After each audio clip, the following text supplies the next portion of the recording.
স্বাগতম সবাইকে English literature বিডিতে। Video শুরুতেই সবাই আমার সালাম গ্রহণ করবেন। আসসালামু আলাইকুম। আসছে 19তম নিবন্ধন লিখিত পরীক্ষাতে আপনারা যারা অংশগ্রহণ করবেন তাদের সকলের উদ্দেশ্যেই আজকের এই ভিডিওটি। আজকের এই ভিডিওতে আমি খুবই গুরুত্বপূর্ণ একটা বিষয় নিয়ে আলোচনা করব, সেটা হচ্ছে ফিগার অফ স্পিচ।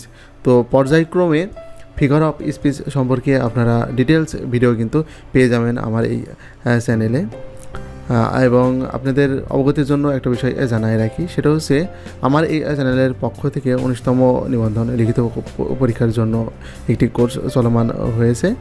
তো এই কোর্সের জন্য আমার যেই লেখা বই, অর্থাৎ নিবন্ধন কলেজ নিবন্ধনের জন্য আমার লেখা যেই বই, সেই বই থেকেই আমি আজকের এই ক্লাসটি নিতেছি। আপনারা যদি আমার এই কোর্সে ভর্তি হন তাহলে এই বইটি আপনারা পেয়ে যাবেন, অর্থাৎ স্ক্রিনে যেভাবে লেখা দেখতেছেন ঠিক হুবহু সেম লেখা সম্বলিত বই আপনারা পেয়ে যাবেন। তো আমি কথা না বাড়িয়ে আমি আজকের এই ভিডিও শুরু করতেছি এবং ধারাবাহিকভাবে আপনারা এই বইয়ের যে পড়াগুলো রয়েছে এভাবে পর্যায়ক্রমে ভিডিও আকারে পেয়ে যাবেন। তো যাই হোক, যেহেতু আজকে প্রথম পর্ব এবং ফিগার অফ স্পিচ এখান থেকেই শুরু, তো খুব মনোযোগ সহকারে আপনারা পর্বগুলো দেখবেন, তাহলে খুব সহজেই আপনারা এই ফিগার অফ স্পিচগুলো বুঝে যাবেন এবং ইনশাল্লাহ এখান থেকে আপনারা 100% ফিগার অফ স্পিচ পরীক্ষাতে কমন পাবেন এবং খুব সুন্দর করেই ফিগার অফ স্পিচগুলো সব বুঝে যাবেন। অর্থাৎ পরবর্তীতে আপনাদের যেখান থেকেই কিন্তু ফিগার অফ স্পিচ আসুক না কেন আপনারা নিজ দক্ষতাতেই কিন্তু অ্যান্সার করতে পারবেন। তো আমরা এখানে প্রথমেই দেখতে পাচ্ছি যে সিমিলি, যার বাংলা অর্থ হচ্ছে উপমা। এখানে লেখা রয়েছে একটা জিনিস মনে রাখতে হবে, সেটা হলো সিমিলি এবং মেটাফোর এ সবসময় দুটি ভিন্ন জাতের জিনিসের মধ্যে তুলনা করা হবে।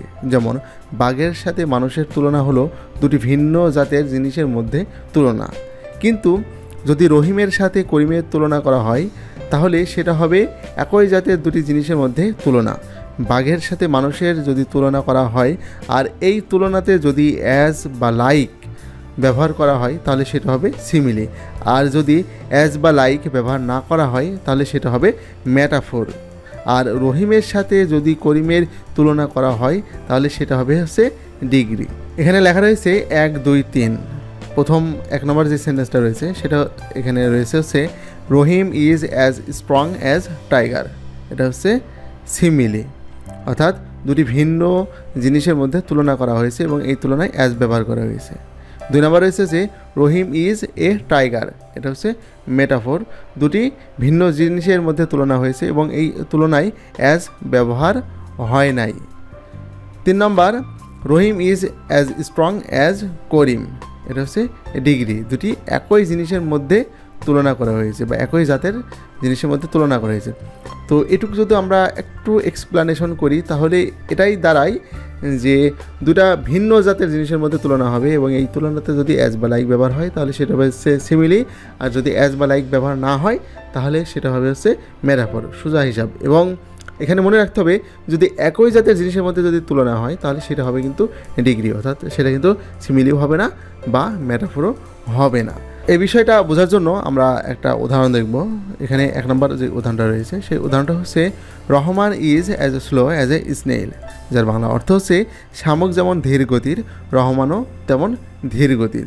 এখানে যাদের মধ্যে তুলনা হচ্ছে শামুকের সাথে রহমানের তুলনা করা হয়েছে, আর কোন গুণের তুলনা করা হচ্ছে? উভয় ধীর গতির, অর্থাৎ শামুক এবং রহমান দুটা ভিন্ন জাতের দুটা জিনিস এবং এই দুইটা ভিন্ন জাতের জিনিসের মধ্যে তুলনা করা হচ্ছে এবং এই তুলনাতে যেহেতু আমরা অ্যাজ দেখতে পাচ্ছি এই কারণে এটা হচ্ছে সিমিলির উদাহরণ। তো পরীক্ষাতে যখন আপনাদের এই প্রশ্নটা এসে থাকে তাহলে আপনারা এর অ্যান্সারটা কীভাবে লিখবেন? তো অ্যান্সারটা লেখার নিয়মটা কিন্তু আমি এখানে দিয়ে দিয়েছি, এটা আপনাদের টোটালি এখানে মেমোরাইজ করে ফেলবেন বা একবার পড়লেই আপনারা খুব সহজেই কিন্তু বুঝে যাবেন। এখানে বলা হচ্ছে this is an example of simile. Here Rahman has been compared with snail. The speed of Rahman has been compared to snail by using the word as. Here the function of simile is to make the reader understand the speed of Rahman. এটার বাংলা অর্থও কিন্তু নিচে দেওয়া রয়েছে। এটা হলো এটি উপমার একটি উদাহরণ। এখানে রহমানকে শামুকের সাথে তুলনা করা হয়েছে। রহমানের স্পিডকে বা গতিকে অ্যাজ শব্দটি ব্যবহার করে শামুকের সাথে তুলনা করা হয়েছে। এখানে উপমার কাজ হলো পাঠককে রহমানের গতি বোঝানো।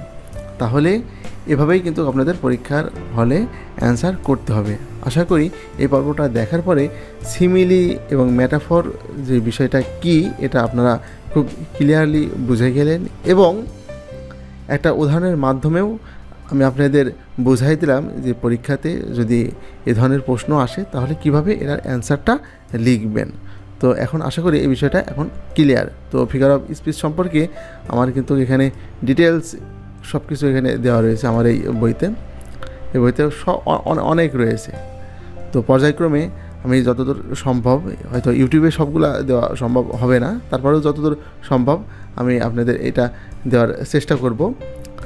আর যারা কোর্সে ভর্তি হবেন তারা এটা বই আকারে, এটা আমার বই থেকেই ভিডিওটা করা হচ্ছে, বইটা আপনারা পেয়ে যাবেন। আর এর উপরে রয়েছে ফর্মাল লেটার রয়েছে, তারপর এখানে পাবেন হচ্ছে লিটারি টার্ম, খুব সহজ সাবলীল ভাষায় কিন্তু এটা লেখা রয়েছে, যেটা আমার বইতে পাবেন। আপনারা কোর্সে ভর্তি হলে কিন্তু এই বইটা পাবেন, এবং খুব সুন্দর করে লেখা এবং স্ট্যান্ডার্ড মাপের লেখা। আপনারা এই লেখাটা লিখতে পারলে 100% পরীক্ষাতে নাম্বার পাবেন। তো যাই হোক, এই ছিল আজকের ভিডিও। সবাই ভালো থাকবেন। আর যারা কোর্সে ভর্তি হতে আগ্রহী আছেন তারা অবশ্যই যে স্ক্রিনে যে নাম্বারটা দেখতে পাচ্ছেন বা দেওয়া রয়েছে এই নাম্বারে আপনারা যোগাযোগ করবেন, তাহলে ভর্তি সম্পর্কিত ডিটেলস তথ্য আপনারা পেয়ে যাবেন। তো সবাই ভালো থাকবেন, আমার জন্য দোয়া করবেন। আল্লাহ হাফেজ।